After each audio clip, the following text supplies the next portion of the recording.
All right. All right. What's good? What's good? What's good? Y'all tuned in to the Illa Sports Podcast in these streets. Numbers on your board. God, why the fuck do I keep saying numbers on your board, man? I'm getting old, man. I'm getting old and tired, man. I'm getting old and tired. Let's do this again. What's good? What's good? What's good? Oh, this ain't right. All right. What's good? What's good? What's good? Y'all tuned into the Illa Sports Podcast out here in these streets. Numbers on the board, hosted by Kill. God, I'm fucking up, man. God, man. Take your minute. Because I'm excited because this is the episode where you finally recognize and realize the greatness of the Golden State. I'm so excited because there's no way you can't say Draymond.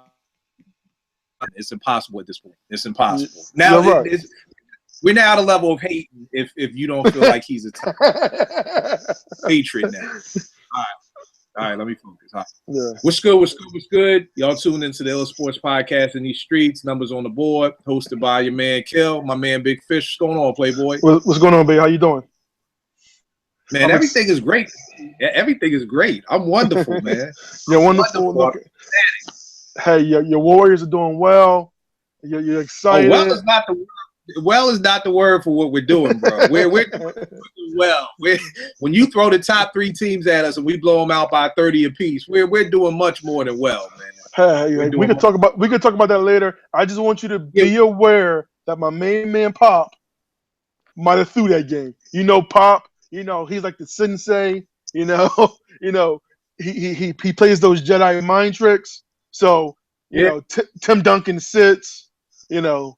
Just all those things. I think, you know, he may have used that game as a teaching moment for his team to say, look, you think you're doing well. Look what just happened. And build on that for the rest of the season. Because you always don't ever forget, it's not about who's the best team at game one. It's about who's playing the best basketball game at game 82 going into the playoffs. I'll say this. That could be it, but I'll say this. You saw the boy Kawhi couldn't even stay with Steph. And it's one of the best defenders in the league, man. So, but you're right. We'll get into that later. We'll get into that later. You know, I got to set everything off with a football question since you're the NFL sensei. Tell me this, bro. I'm tired of it. It's irritating. I'm tired of this black quarterback hoopla. You know what I mean? With this Cam, these women writing and talking about the dances. I mean, like, are people really – I mean, does the NFL hate black quarterbacks? I know they hate them. I know they do. But they hate them that much that the man can't even – you would think – I was watching First Take today with T, and she was like, yo, what the fuck do Cam be doing that? Like, it's all this hoopla. And I'm like, he dances.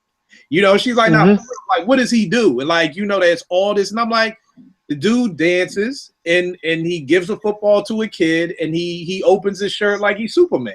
And she's like, come on, like, really? And I'm like, that's it. You know, so they really hate black quarterbacks that much, bro? Let me ask you this. Now, we need to clarify that. When you say they, do you mean the NFL, the organization, the establishment, or do you say, or you mean they meaning mass America, quote unquote? I would say this, and let me put this out before we go any further. There's going to be a couple of things like that this episode. This is nothing against white folk.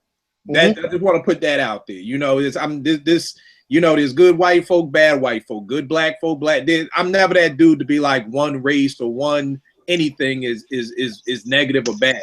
But I'm saying for white America, does white America really hate the black quarterback that much that someone like my wife who doesn't even watch football, but hearing all this hoopla about Cam Newton to find out that this is all coming from somebody who dances when he scores a touchdown, so does white America really hate the black quarterback that much that you can literally find anything to complain about? Yeah, you know, it's a great question. It's a great question. And I think the answer, in my opinion, is threefold. I think, one, there's definitely a racial component to it. Two, I think it's a demographic, age, generation component. And thirdly, I think it's the nature of today's media and our society. And I'll touch back on that. But first, I definitely think it's a racial component. I mean, a lot of the barbs, a lot of the arrows being slung at Cam Newton is, he's disrespecting the game. He has all these three actions and these antics, and it takes away from him, the football player. The problem I have is that all these things that Cam Newton is doing, if you watch him do it, he's doing it with a smile on his face. He plays with a joy and exuberance. I mean, you watch him, and it's like watching a 10-year-old kid playing Pop Warner ball at your local park. The kid that before the money, before the fame, before the pressures, before everything, he just enjoys playing football. And the one player I will draw the comparison to that played like that was Brett Favre. If you remember Brett Favre, John Madden calling a game, and he's always stressing, Brett Favre loves this game, and he would play this game for free, and he's like a kid out there, and he's doing all these things, and he's doing these antics and running around, and people, they're like, oh, he plays with such passion and everything. But when the black athlete does it, it doesn't come across the same way. Like, I mean, right now, Aaron Rodgers, he's known for what? The discount double check. Right. I mean, everyone do it. I mean, he's on every commercial. But when Cam does it, it's an issue. I mean, there's a scene last week, Kill, where he's getting sacked. I mean, a 260-pound linebacker is hitting him, and as he's going to the ground, he can't even see the pass be completed, but he has the biggest smile on his face. I mean, people get mad because he scores a touchdown, he does a little dance, and he seeks out a child every week and gives him the football, and they complain about it. I mean, it's just amazing to me that, when that black athlete does that, it's always that negative that comes with it. Where it seems like when that white athlete does it, they're celebrated for it. And another analogy I'll also draw with black quarterbacks is, historically through the ages in football, there have been scores and scores and scores of white quarterbacks who have failed. They have failed at multiple teams, multiple stops. For whatever reason, they've had no success. A black quarterback comes along, and a black quarterback fails. He doesn't have success for whatever reason. But what is always, almost 100% of the time, floated out about that black quarterback? He can't understand the playbook. He can't understand the intricacies of the offense. Donovan McNabb with the 5 NFC Championship games, he goes to the Washington Redskins, and they're like, yo, we had to scale back the playbook for him. Right. How is that possible? He played in one of the most complex offenses under Andy Reid, the West Coast offense. He had no problems with it. 5 NFC Championship games, 1 Super Bowl, a borderline Hall of Fame career, and they say that. I mean, it is insulting. I mean, and you hear this over and over and over again. And it's a shame that a quarterback like Cam, it's a shame that a quarterback like Russell Wilson, they have to continually fight those stereotypes instead of people just celebrating who they are. So I think that's the racial component. 2, quickly, demographics. I mean, I think, generationally, our generation is a lot different than older generations. Peyton Manning, the quarterback that he's going against, he throws a touchdown, he walks off the field. You know what I mean? He's a 40-year-old guy, different game. It's cut from a different cloth. He plays the game differently. The younger generation, it's a lot more emotion. It's a lot more exuberance. And you know what? The NFL is a better game for it. The NFL markets that passion. It markets that energy. It markets all of that. So I don't understand why that's the problem. And then thirdly, I think it's part of our society today. So our society, Kill, we love to build you up to tear you down. Right. We love to watch that art go up. And for some reason, we love the fall even more. Whether it's a car accident and everyone stops on the highway to watch it, whether it's a shooting, a tragic shooting in America, everyone will race to YouTube to watch the video. You know that someone tragically killed someone, but that's just not enough to know that. Right. We need to go to YouTube, Google it, and then watch it. You know what I mean? So that's just our society today. I would like to believe that in 2016 we can get past the black, white, running quarterbacks, and just appreciate that, these are great athletes, regardless of color, doing their thing, playing at the highest level. So the one thing I do take comfort in is that the last 4 years in the Super Bowl, there has been, quote unquote, a mobile quarterback. So hopefully we can get past this stigma of you cannot win with a quote unquote mobile quarterback, and that will open up more opportunities for black quarterbacks coming up through the ranks behind Cam, behind Russell Wilson, behind Tyrod Taylor, behind all these black quarterbacks currently in the game today. All right. I feel that. I think for me it was just so much that it's just like it's amazing to me that not that, because of course we see it, through so much hoopla just every day about racism, but it's just we're still stuck on the black quarterback. And it seems like that position that was ultimately, I guess, made for the quote unquote for the white man to have. Because I don't know if Cam is in so much hoopla if he's a running back and he's doing this. What do you think, if he's a running back or he's a wide receiver doing the same thing, that he gets the same heat that he gets now? I think, you know what, I have to be realistic. It cuts both ways. If I'm watching a football game and I see a white running back come into the game, in my mind I'm thinking he ain't gonna be that good, because historically you don't see white athletes play that position. Right. So it cuts both ways. Whether it be, have there been some good wide receivers throughout the years? Sure. Steve Large and others, definitely. But predominantly, you think that's going to be a position manned by a black athlete.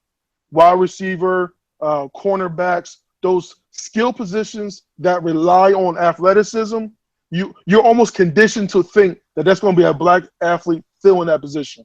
Those other positions, offensive lineman, quarterback, your mind thinks it's going to be a white player. I mean, that's just when you look at the NFL, you look at college football, and if you were to do the statistics, I think they would bear out that the majority of white athletes would be offensive linemen / defensive linemen in the quarterback position. Your running backs, your cornerbacks, your linebackers, wide receivers, predominantly black. So, but I think even with those things being true, it's not to say that a white running back can't be successful or a black quarterback can't be successful. Like I said, I will hope we get to the point where we can look past that and break those bridges and just look at the athletes for what they are. I mean, the thing that strikes me about Cam Newton is he's the kind of athlete who we should be celebrating. We're not reading about him on TMZ getting in trouble. He doesn't have 5 baby mamas. He doesn't have tattoos all over. Although it's not a bad thing, but when you look at him, he should be someone that can be easily marketed to mass America. He should be someone who should be Aaron Rodgers like in terms of commercials and endorsements. So it'd be very curious to see that if he's able to pull off the Super Bowl win, how's that going to change going forward? Because like I said, based on everything else, he's extremely articulate. He plays with a joy and passion. He looks the part. So you would think that his star would be on the rise. So it'd be curious to see how it all shakes out. Yeah, and to me, at the end of the day, too, I feel like it just comes down to blatant racism a lot. Because guess what? If there was a white wide receiver that was incredible, I'm not gonna hate on him. Like, he took a spot from somebody black. I could care less. Just play the game great. I don't care if the Eagles was an all-white team. Let me stop. I would care. I would. I'm sorry. Let me stop lying. I would. But let me say, if the quarterback, the wide receiver, and the running back were all white and they were all great at their job and we were winning, I could care less. I mean, the reality is in this country, we need to have an honest conversation on race. An honest conversation on race. Understand that there's stereotypes out there. There's bigotries out there. There's all these things out there that when people have an honest conversation about it and really probe their feelings and talk through it, they will see, some of our other ways, and then hopefully we can push this conversation forward. But when everyone goes off into their corner and those feelings and stereotypes fester, I mean, it's sad. I mean, just go to your local, whether it's you in Maryland, me in Philly, go to Philly.com and bring up an article and just start reading through the comments.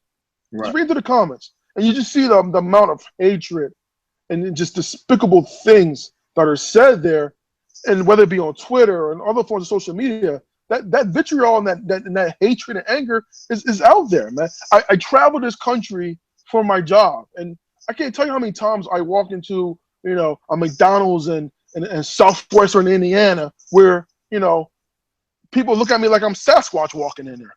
And it's 2016, and it shouldn't be. And it's crazy that in this day and time that we're still having this conversation. But right. But let's go. And then the other hard part is that I feel like some of white America looks at it as like, this is Peyton Manning, the whitest quarterback you can probably find next to Tom Brady, and his last hurrah, and this young black dude standing in the way. Mm-hmm. Mm-hmm. So I think that plays a whole nother role into the Super Bowl also. That it's like like I feel like white America is gonna be going for Peyton. Like, yo, we got to get him one more, and it's just another reason to root against Cam, because it's like if Cam wins, he's messed up Peyton's legacy or whatever. Yeah. Look, you always need a villain, right? Yeah. Every great story needs a villain. And in this situation, unfortunately, Cam's going to play. He's going to have to play the role of the media is going to present it in the way where Cam is going to be the villain. Like you said, Manning is the almost 40-year-old quarterback, 18-year veteran, last hurrah. Like you said, we got to get him his championship as he goes out. And then Cam, he's this young buck upstart, not respecting the game and doing all these histrionics and all these antics and everything like that. So they're easily and conveniently painting him as the villain with Manning being the golden boy, last hurrah, part of the old school guard, and he needs that on the way out. So right.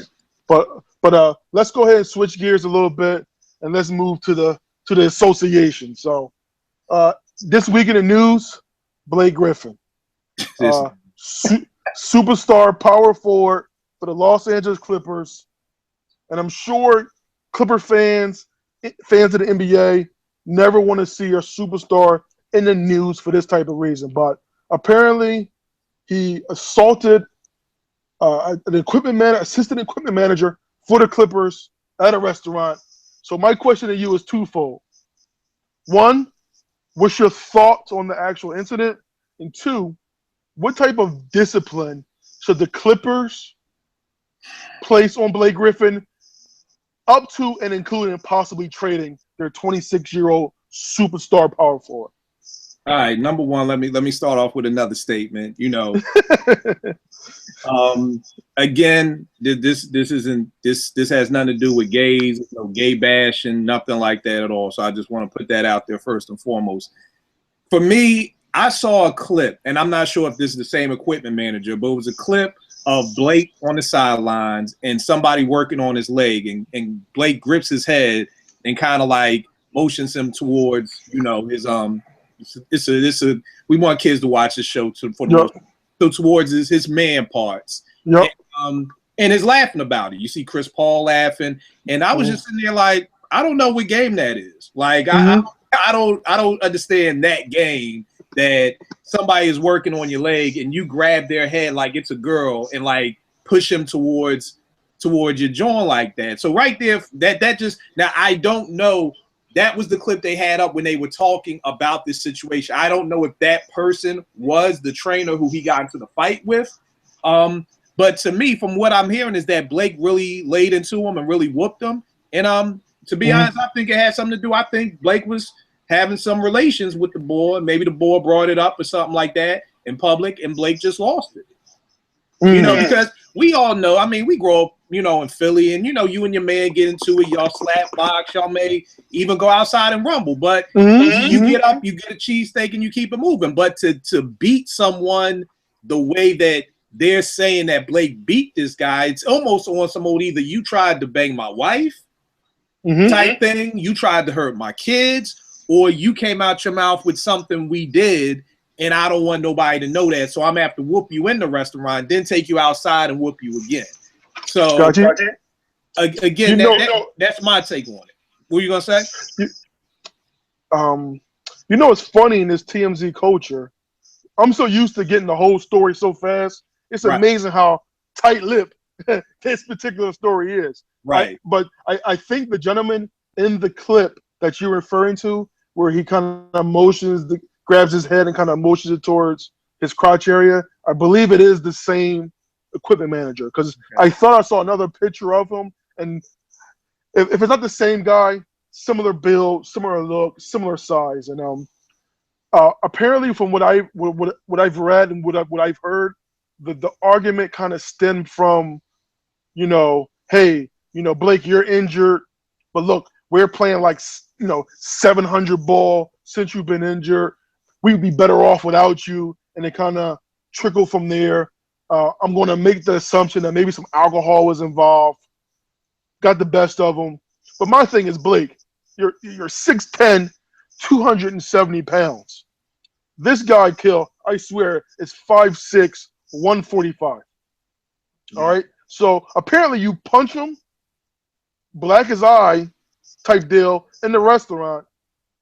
Then you chase him outside, and you hit him again, and you break your hand. Now, I'll be honest with you. When I first heard the story, I thought maybe the guy was married and Blake was sleeping with his wife, and he brought it up at dinner. Right. That was my first reaction. Like, yeah, Blake was banging his lady. The guy brought it up. Blake went off. Yada, yada, yada. But I think Blake looks so bad in this situation. I mean, especially for a player whose reputation was one of being soft. I mean, openly in NBA circles, they're like, yo, you can punk Blake Griffin. Be physical with him. You can punk him. And then you go out and you basically beat up someone who's the size of a teenager. You know what I mean? It just looks bad. But let me ask you though, Kel. I mean, he basically assaulted a member of the organization. Right. Your best player. I mean, and he didn't just smack him. I mean, this was, you know, a physical assault. I mean, he's opened himself up to potential litigation and things like that. This is a member of the organization. How do you handle that when that's your star player?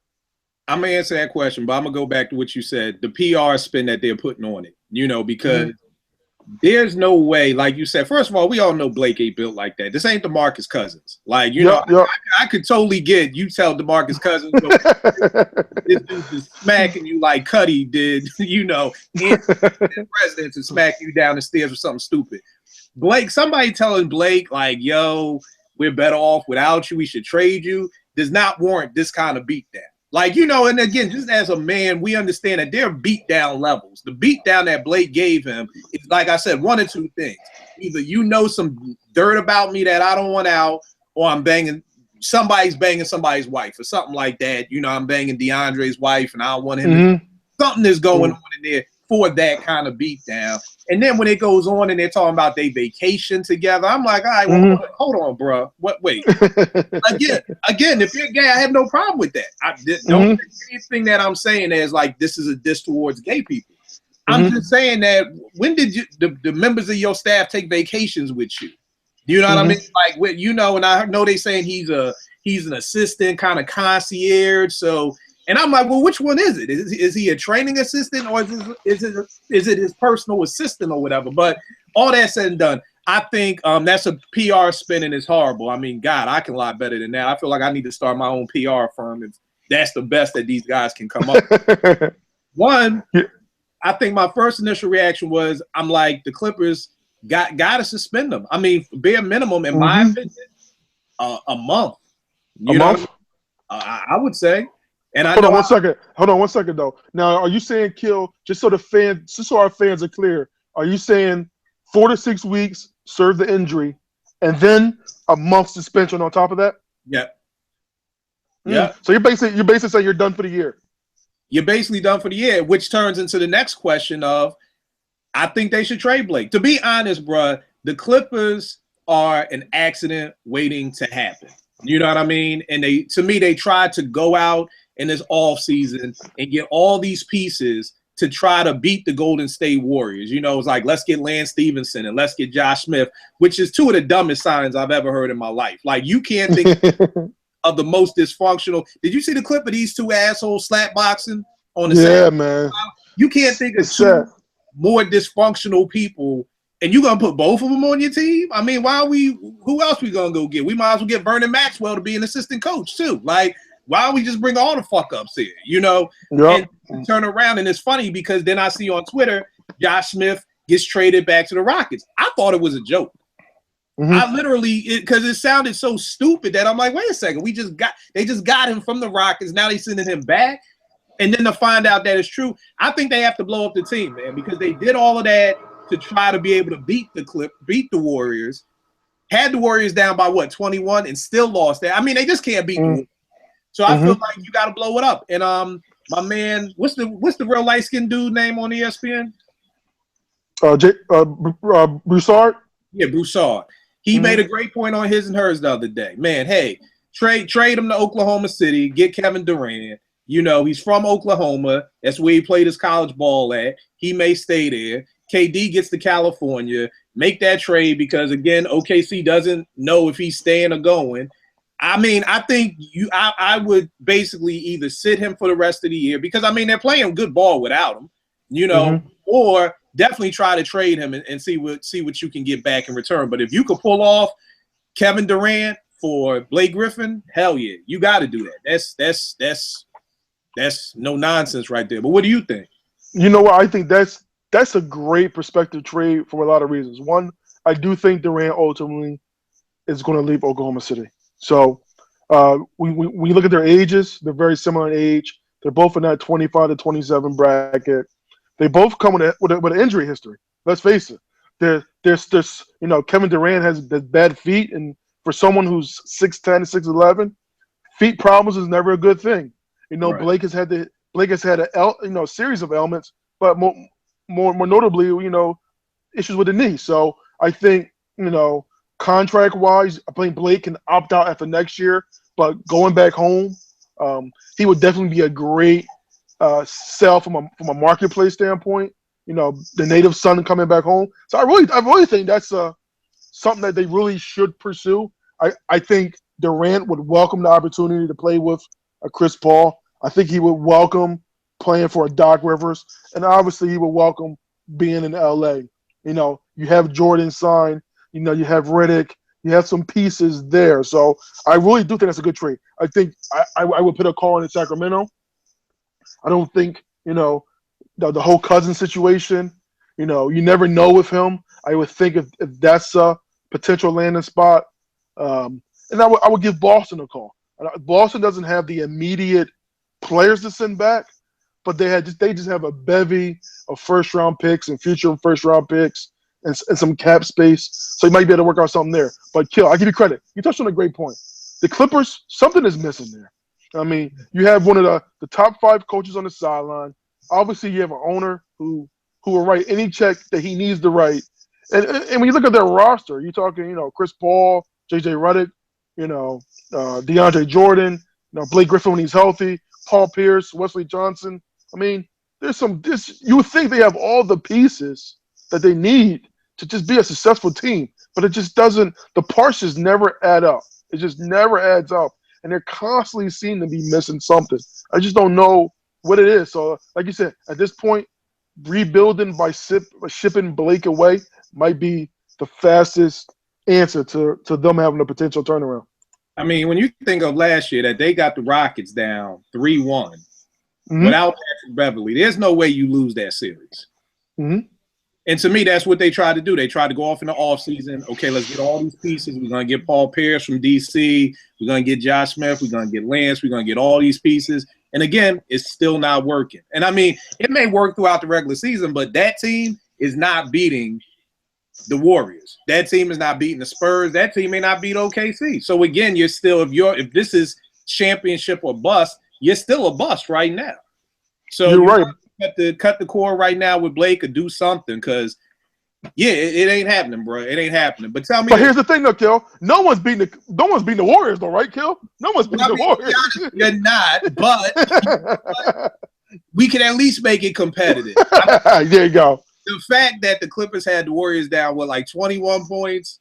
I mean, and then to see Chris Paul's face to lose, it's like, I know he had to feel like, what the fuck did I do? Like, what family curse is this that I know that I just can't beat, Steph Curry? Like, we could get them down 21 points, and that's still not enough. We'd have to get these dudes down 30 to even remotely be able to maybe coast, through. So you're absolutely right. Nobody's beating the Clippers. But with that being said, the All-Star reserves were put out today.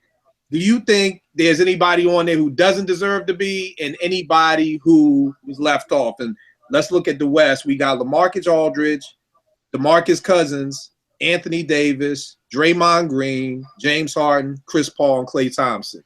Out of that, does anybody deserve? Did they miss anybody? So did somebody get this? What do you think about those picks right there? I think the two players that probably stand out the most, in my eyes, I mean, they all have merit in terms of making the team. But if I had to pick two players there that maybe you could say should have made it this year, I would go with LaMarcus Aldridge and James Harden. LaMarcus Aldridge, obviously going to the Spurs, everyone understood that his numbers would take a dip leaving Portland. So that's understood. So you just can't do an apple-to-apples comparison just looking at numbers. However, I would say the first 20, 25 games of the year, it was an adjustment period. He was assimilating to his new cast and crew, looking to define his role. I won't say define his role, looking to define his role, looking to see where he fit in with this new team. So it hasn't been to the last 15, 16, 17 games where, he's really started to settle in and play all-star level basketball. So I think he might have been one person that you can say, okay, maybe is not as deserving. And the other is James Harden. I know the 27 points a game, the 6 assists, 5 rebounds, but I mean, his utter disdain for effort on defense is just appalling. Right. I mean, and his shooting percentage is also down this year as well. So I think he's another one that I think you could potentially leave off. But when I look at potential snubs, the only name that I can really say I thought maybe had an argument would be Damian Lillard. Unfortunately, he plays in the Pacific Northwest, so us here back in the East and the Midwest and the South don't really get to see much of them. That they're not a TV darling, so they're not on TNT and ESPN and stuff like that. So if you don't catch them on a NBA TV or just do highlights, you don't see much. But when you look at his numbers, 24 points, 7 assists, basically being the team's only true weapon with CJ McCollum. It's funny that last year he made the All-Star game, but almost universally across the board this year, his numbers are up, and he didn't make it. So he would be the one player that, in my mind, kind of stands out as someone who has a legitimate argument that was snubbed for the All-Star reserve rule. Now tell me this: last year he made it, but it was because somebody was hurt, right? You know what? I can't recall. I can't recall. I think that was it because I think that was the big beef. Whole, me against the world, and then somebody got hurt and play, and then he made it. And I totally agree with you. The same two picks are the two that I kind of felt like was shouldn't have, that didn't necessarily have to be there. And Lillard is that dude too. But I think the hard part is when you play out west and you got Curry, you got Paul, you got Westbrook. It's one of those things. I read this book, 7 Seconds or Less, and it's about a season with the Phoenix Suns, and this is back when it was Nash, Stoudemire, and what's my man's name? The Matrix, Sean Marion. And then Sean Marion is saying he's mad because he's like, yo, these niggas be treating me like I'm the third best player on the team. And I'm like, my nigga, you are the third best player on the team. Like, I mean, I know in your heart of hearts you think you're better than Steve Nash and better than Amari, but yeah, dog, you are the third best player on this team. And the sad part is Damian Lillard is the 4th best point guard in the West. You know what I mean? So, you're always going to get stuck with that. Now, when we go out east, for the reserves. We got Chris Bosh, Jimmy Butler, DeMar DeRozan, Andre Drummond, Paul Millsap, Isaiah Thomas, and John Wall. What's your thoughts on those? I think, the two players that in my mind that stand out as maybe someone that you could, possibly leave off is I'm gonna go Chris Bosh and DeMar DeRozan. Okay. I mean, DeMar DeRozan, he's kind of a throwback player in a way, in that he's an elite scorer who can't shoot the three ball. So he's kind of a throwback player to players from the 60s and 70s. But I think he's another one that defensively he doesn't bring the type of intensity that he needs to. I think partly because of that is because the guy who plays next to him is such a defensive stalwart and always draws the tough defensive guard assignment that he doesn't have to as much. But he's also a player that, if you don't follow the NBA closely, playing up in Canada, you don't see him all too much. But I think he is someone that, for the person that I thought was left off, I might replace him. And then Chris Bosh. Chris Bosh is a tough one because actually the person I think that should have made it is Paul Gasol. And Paul Gasol and Bosh numbers, actually, when you stack them up, are pretty similar. I just think that what Paul Gasol is doing at his advanced age, this is his 14th year in the league. And when you look at 16 points, you look at 11 rebounds, 2 blocks and assists, shooting over 50% from the floor, 75% from the line. He's even shooting like 35% from threes. Highly efficient, 35 minutes a game. But when you watch the Bulls play, Kill, he's the leader on the floor. I mean, he's the one talking. He's the one communicating. And then sometimes I watch the Bulls, and they look like they hate each other, man. They really do. They look like they need to be on marriage boot camp. Like, I don't think Jimmy Butler cares much for D-Rose, and it just seems very dysfunctional. I think the coaching change there has been – I don't think Hoiberg was deserving of the job to begin with. Right. But I just don't think he's doing a good enough job there. But I think Paul Gasol, his level of play has surpassed all of that. I mean, truly a Hall of Fame player, truly someone that when he retires would get consideration for top 50 all-time players. Right. All right. So the only person you felt who didn't make it was Paul Gasol. Yeah, I think in the East, I think Paul Gasol stands out as my, one of my number one snubs. I mean, you could talk Reggie Jackson with the Pistons, Kemba Walker with the Hornets.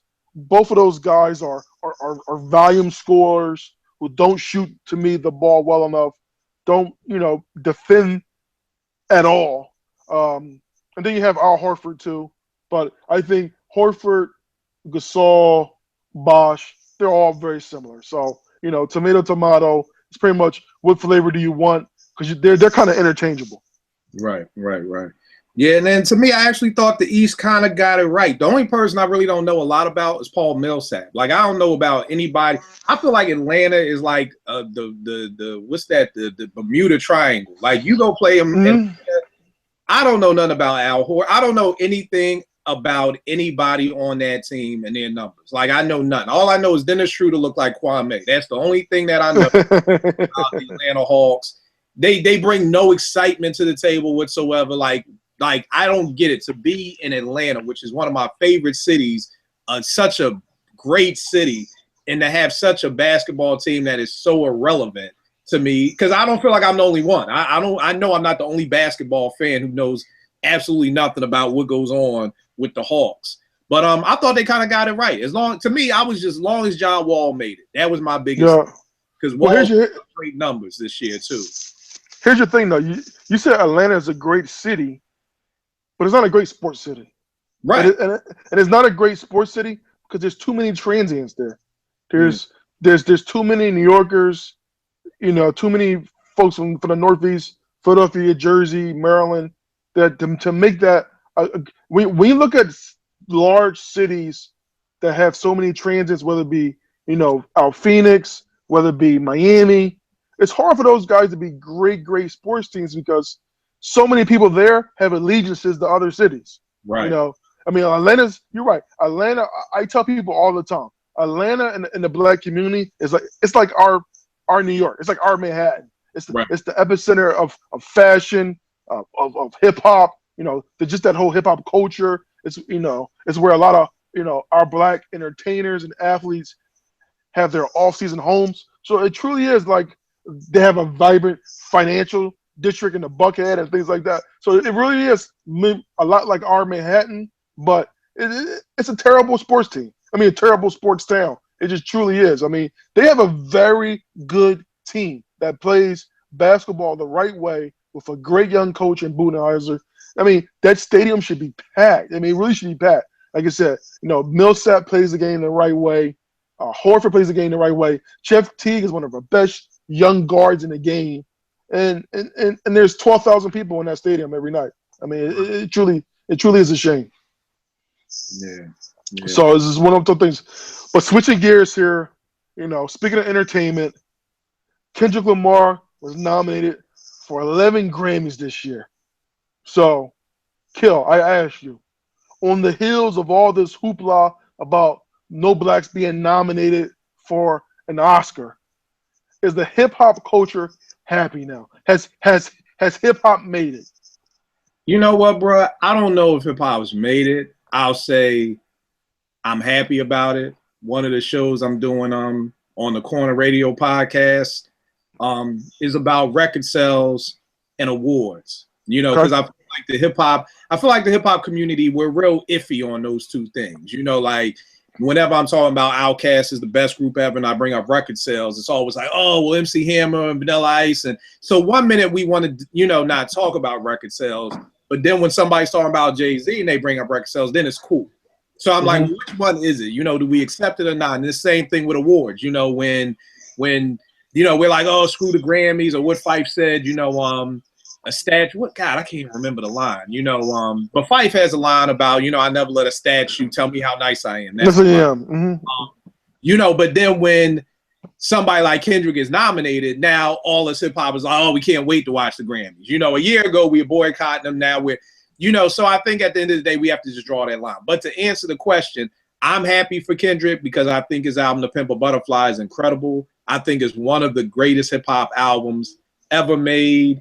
I think I wouldn't be shocked. We have places like Yale and other prestigious, universities teaching about Tupac and things like that. I truly and honestly believe that To Pimp a Butterfly will one day be in that place.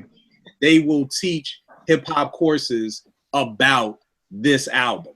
Like I believe it's that great of an album. So I'm excited. I think the hip hop community is excited. It's funny because every day you always see who's better, Kendrick or J. Cole. And to me, it's not even a debate. Like Kendrick or J. Cole. Kendrick is like light years ahead of J. Cole. And that's not a knock on J. Cole at all. I love J. Cole's album. But to me, it doesn't even stand close to what Kendrick is doing. And it's fine. I gave my man this analogy. Kendrick Lamar and J. Cole are like Steph Curry and Klay Thompson. Both are great players, but let's just keep it funky. Like Klay is not Steph. Like, but there's no knock on Klay. What, Klay just dropped 45 last night, right? Like, Klay is not this dude is an all-star. A lot of people are saying he may be the second greatest shooter ever. But Klay Thompson is not Steph Curry. And that's how I feel about J. Cole. Like, J. Cole is dope, but he's not Kendrick Lamar.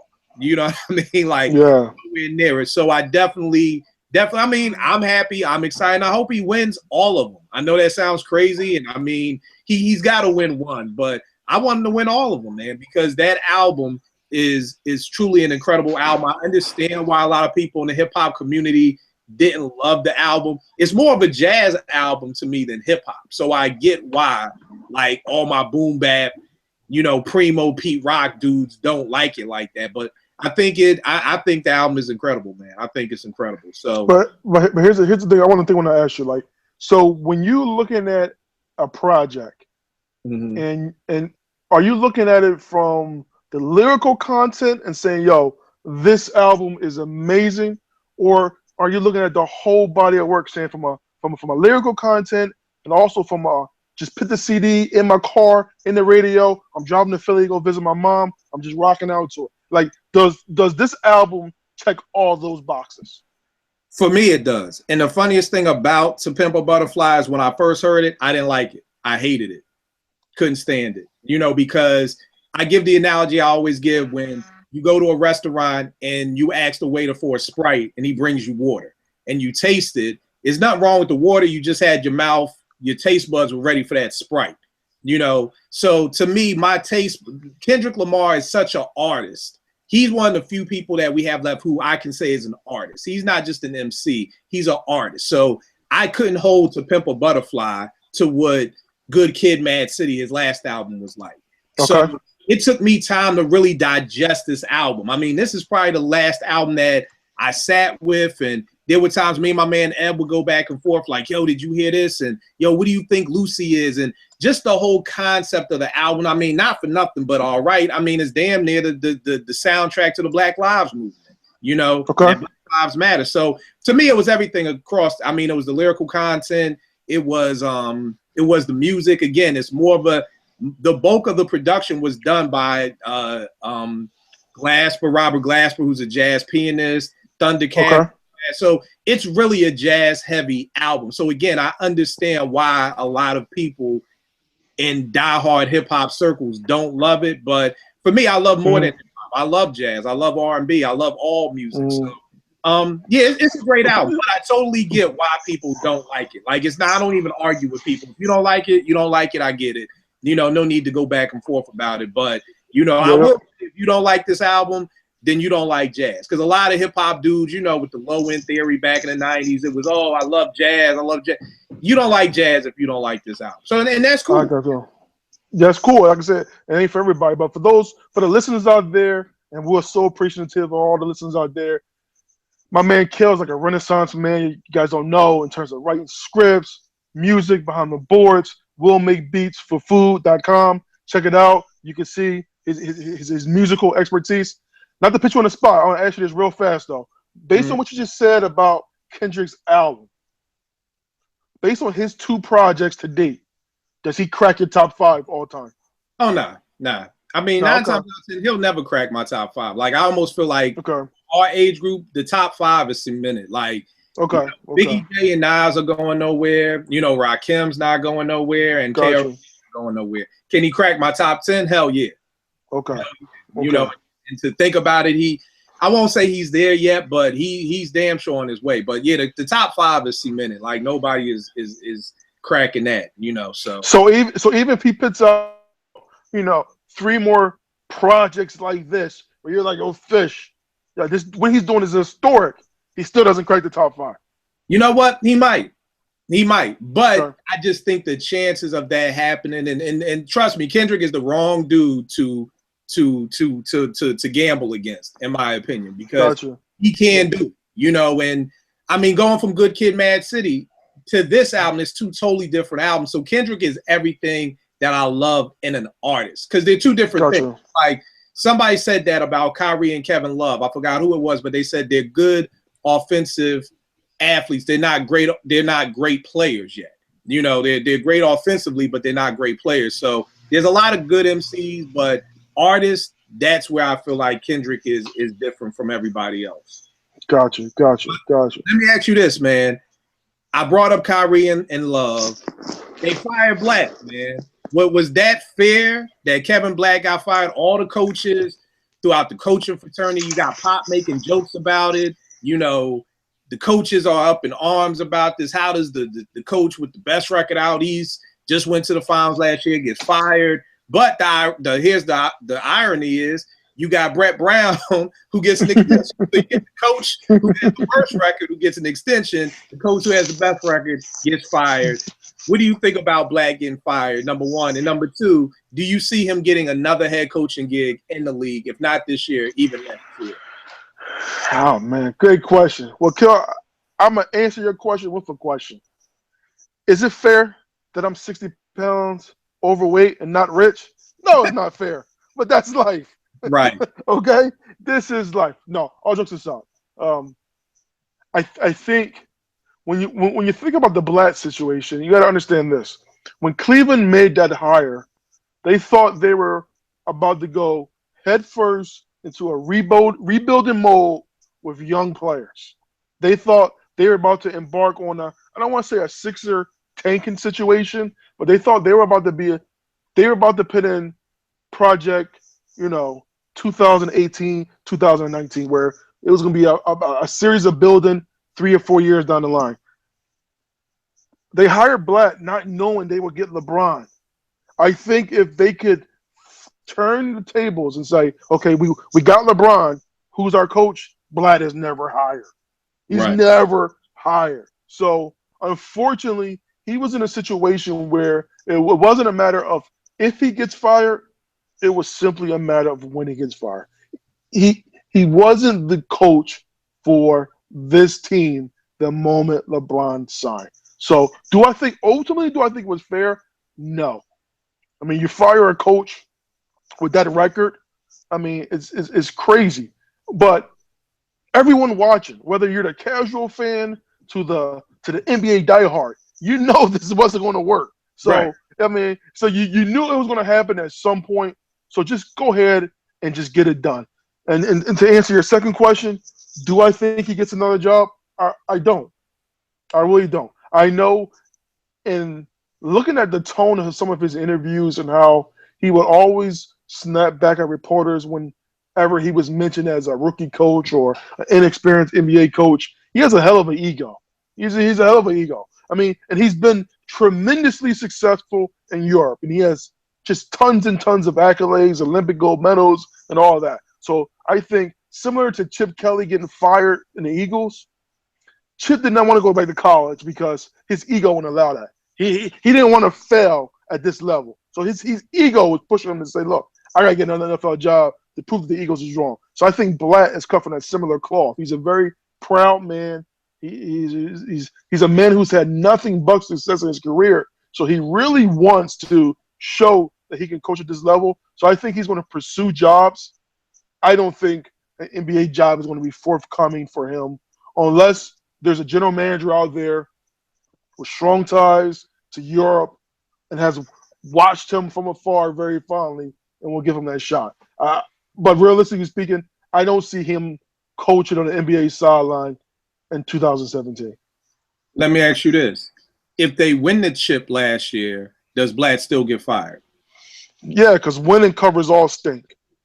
Oh, you said he still gets fired even if no. I'm sorry. I misunderstood you. No, if they won last year, he does not get fired. No.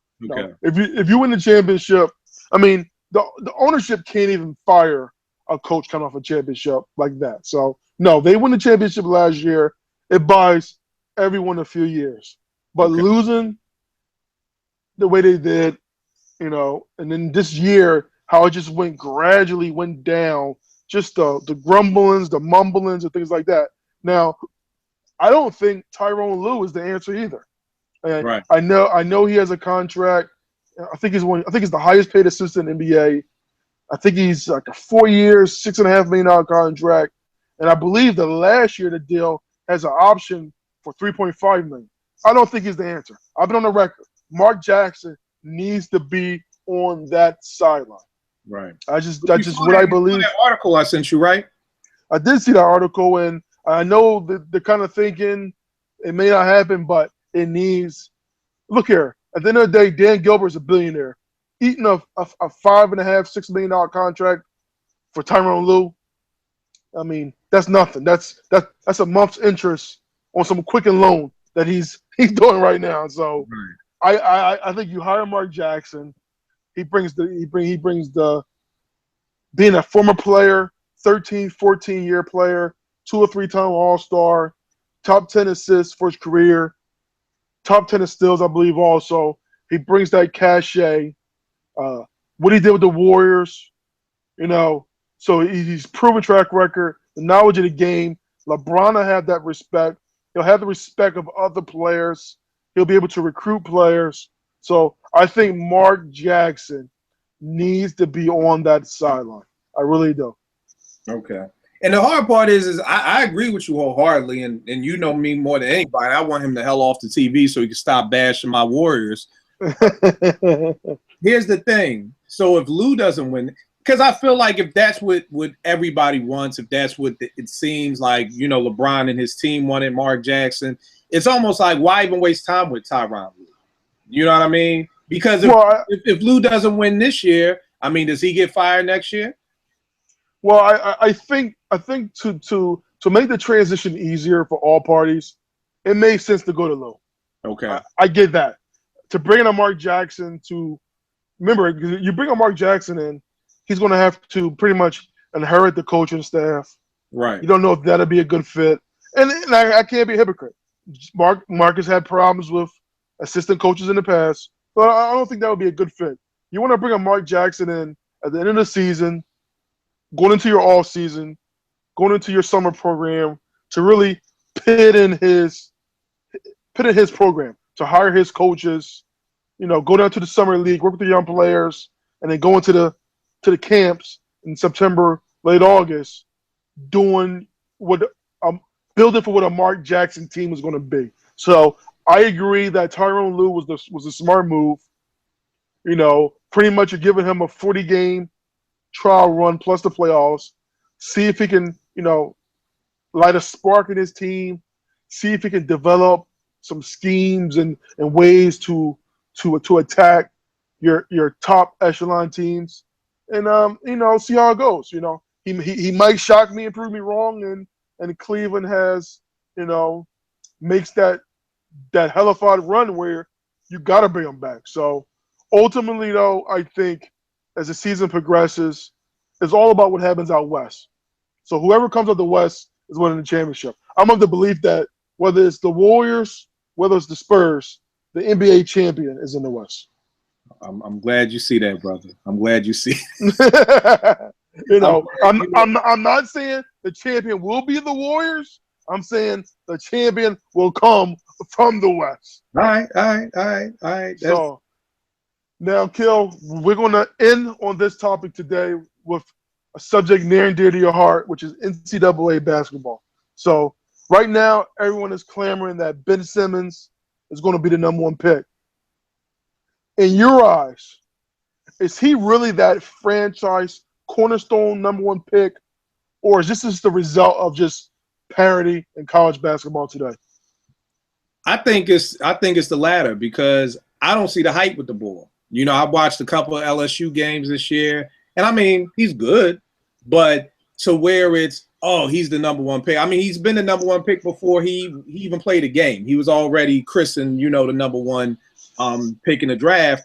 And I think it just says to how weak college basketball is, that before somebody even plays a game, he's already, again, the next LeBron. I mean, we always go through this next. You remember when Harold Miner was supposed to be the next Jordan. You know what I mean? Like, Grant was the next Jordan. Stackhouse was the next Jordan. So now everybody's the next LeBron while LeBron is still playing. Wiggins was supposed to be the next LeBron. And now, Simmons is supposed to be the next LeBron. And I just don't see it. I think it's just, college basketball is weak. It's like on The Wire when Marlo was like, Barksdale is weak right now. You know what I mean? That's what college basketball is. And like we talked about on the last show, college basketball now is about digging in the crates. You talk about the kid, I think his name is Height, out of OSU, out of Oklahoma. Yeah, Buddy Hield. Yeah, Buddy Hield. My fault, Buddy Hield. When people are like, oh, this and that, but I'm like, Buddy Hield to me is becoming a better player. What year is dude? Do you know offhand? He's a senior. He's a senior. Nobody knew who Buddy Hield was 3 years ago. You know what I mean? So Buddy Hield is what college basketball is supposed to be. You come in a nobody, you leave a somebody. You work your way up to it. Now that's been reversed. It's like you come in a somebody, you leave a somebody in the same year. So Buddy Hield is supposed to be, a great player now. I mean, I just heard it. I just recognized his talents when he dropped, maybe 40-something at Allen Fieldhouse on Kansas. I'm like, you had to take notice of this dude. And now I'm hearing everything about this dude, Yogi Ferrell or whatever, Yogi Bear or whatever, out of Indiana, be this point guard. So you see cats now growing into that.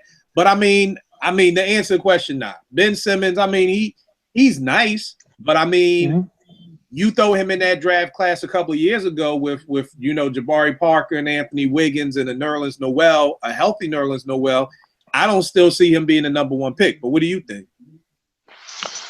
To borrow a phrase from my man Stephen A. Smith at First Take, this is as a 9, as a 10, as a 11. What the hell have you been watching? Let me just tell you right now, Ben Simmons is the number one pick. Any other draft going back to LeBron's draft. That's it. He is that player. Let me tell you. He is that player. You watch the game.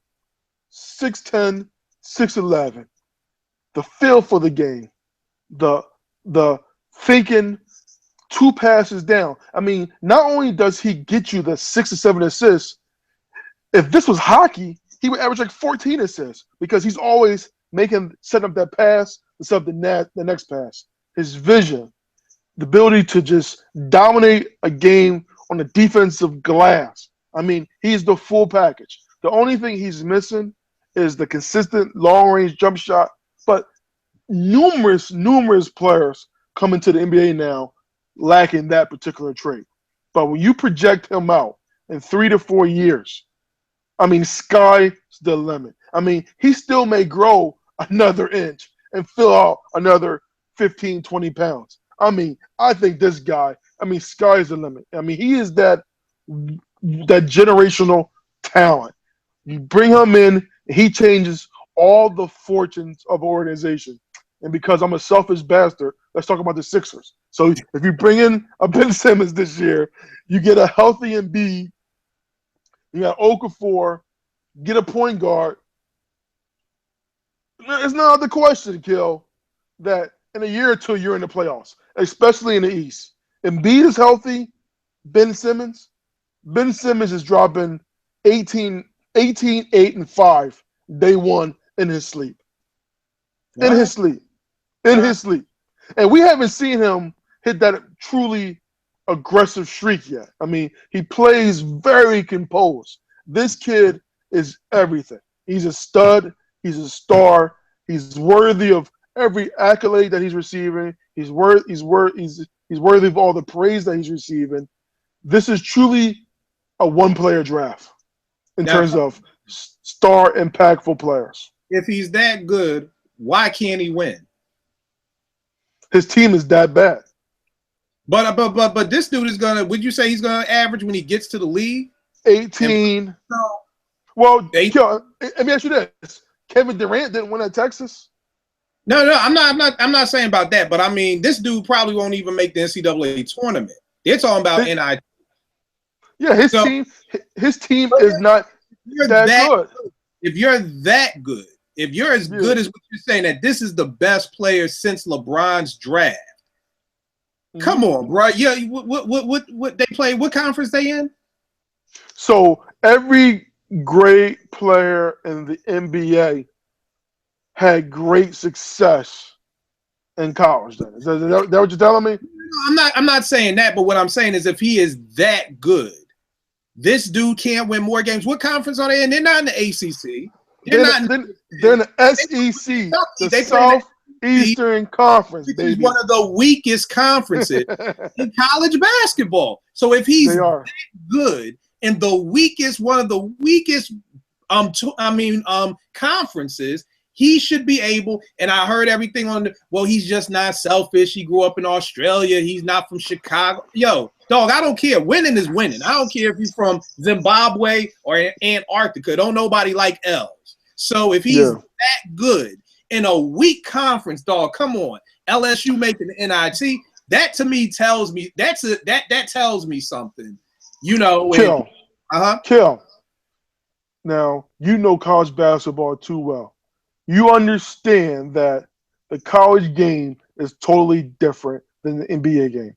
The NBA game is a wide open game where in college they can pack it in the zone, you know, crowd the middle, make it very difficult for him to maneuver and do what he wants to do. It's a lot easier to game plan and scheme to shut a player down in college than it is in pro, where the game is more wide open, the game is more flowing, there's more up and down. That's why you get games at the points and the hundreds, the shorter shot clock. There's a lot of things about the pro game that's going to make him a better player. It's a lot easier to scheme and stop an elite talent in the college game than it is in the pro game. And then I will say to you, yes, does he need to mature?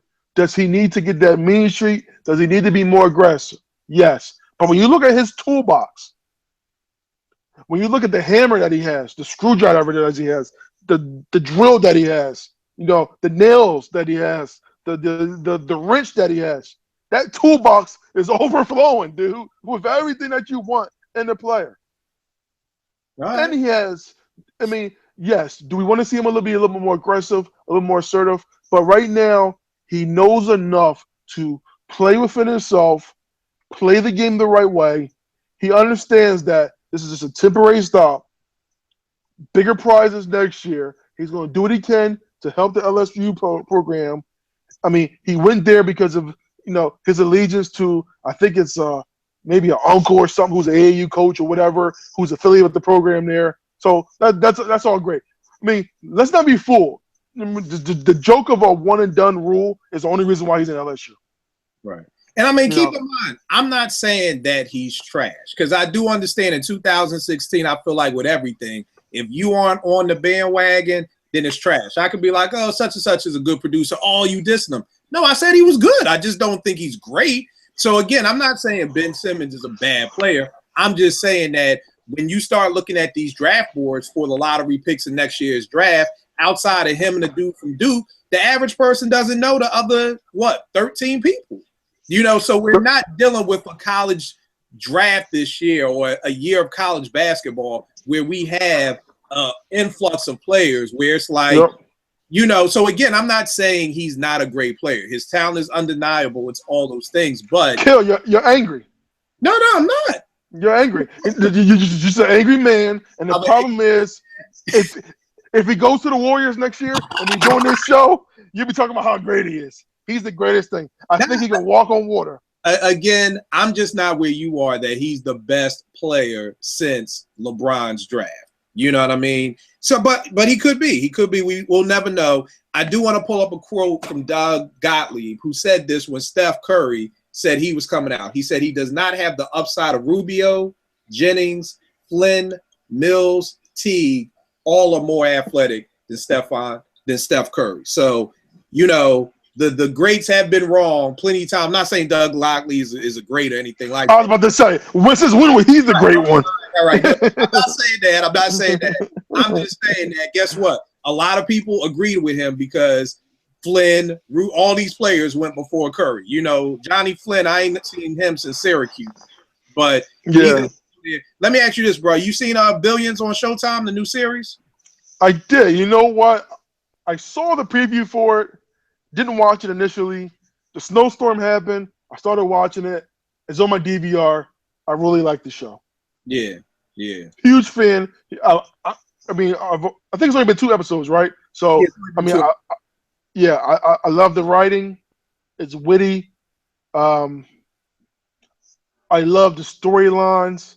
I love the layers of how, his wife works for ACK and she's the shrink.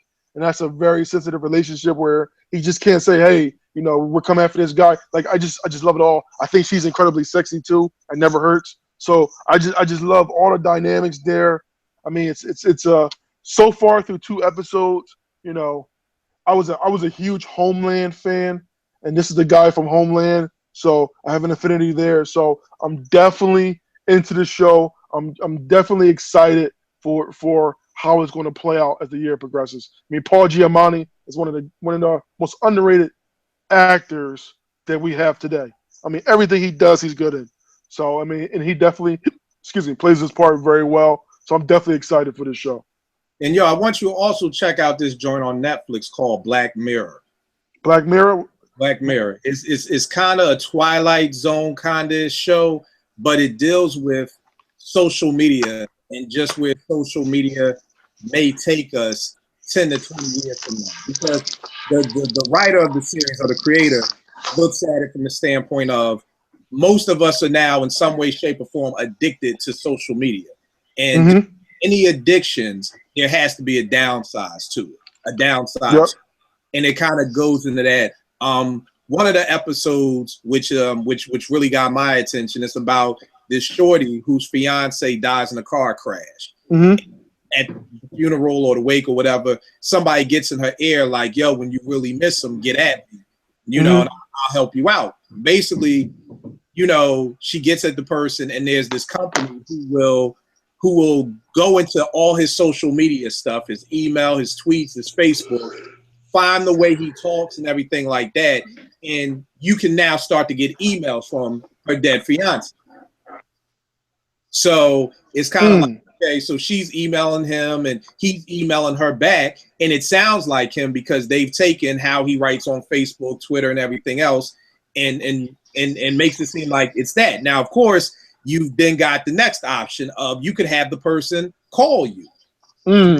So then you would take, like for me, I mean, I've done over 100 podcasts, you know, so they would take his voice and, you know, you could get a phone call from him and it would sound just like him. You know what I mean? And then, of course, you got to take it up another level, you know, for $1 million, you can get him back. We can send you, you know, we can basically, you know, morph this person back into your life. And then it kind of goes down the street of what happens when that happens. But the funniest thing is, I probably saw this about, because this is a show from over in the UK, which of course, the UK has the dopest shows ever. Everything America does is always biting the UK. But there's actually a company who was starting a Kickstarter account to do this very thing. Man, that's crazy. I mean, the show sounds dope. It sounds original. I mean, obviously social media is not original, but the concept in which they're doing with it, I mean, it's definitely dope. But man, I might be scared watching that, man. But keep in mind, bro, every episode is different. So, you know, that's just one episode. You know what I mean?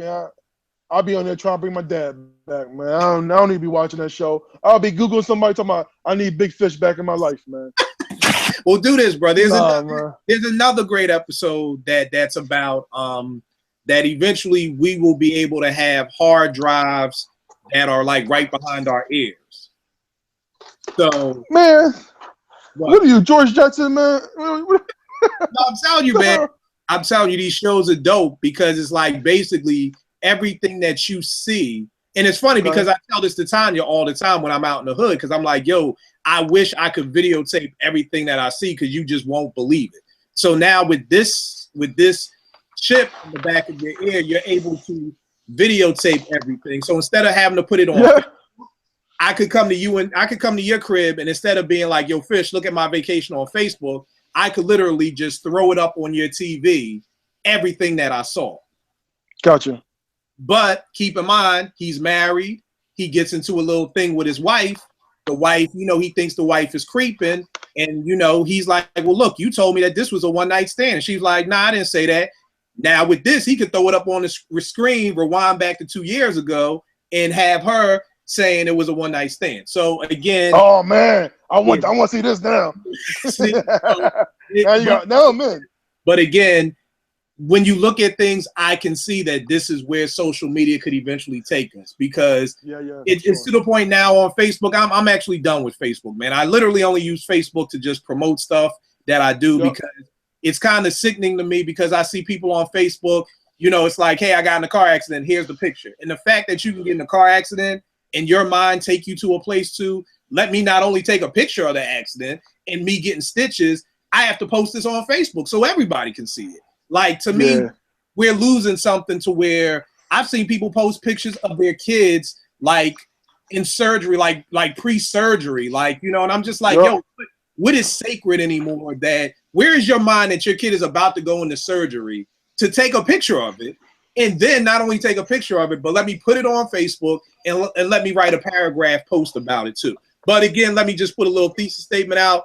I'm not dissing nobody, you know. Well, not that I could. I'm not on Facebook, so you can block me or whatever, but I'm not trying to offend nobody. This was the Kill Not Trying to Offend Whites, Gays, and People on Facebook show. So that's what we can name it. But bro, another great show, man. Give them all your on Twitter, even though you don't. Yo, look here. I think I put out 2 tweets this week, but check me out, DT Fisher 92.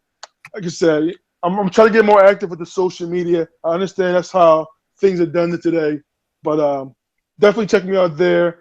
I look to be more active going forward. And as always, y'all already know, at Kill889 on Twitter. We'll make beatsforfood.com for all the mixtapes, beats, everything else I do. All right, big guy. I'll catch up with you next week, man. All right, brother. It was a pleasure, man. No doubt. Talk to you.